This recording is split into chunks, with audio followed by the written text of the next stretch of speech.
कीर्तनात न्हालो आणि मानसात आलो.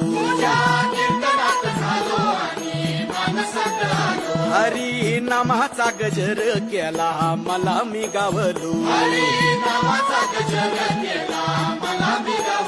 जन्म झाला वारकरी पात समजली खरी देह देवाची पंढरी विठू मनाच्या गाभारी श्वास झालं जपमाळ मन चिपळ्यानी टाळ.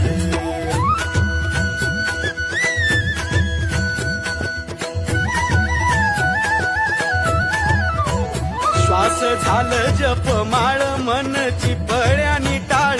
मेळ जीवाचा शिवाचा झाला अभंग जिण्याचा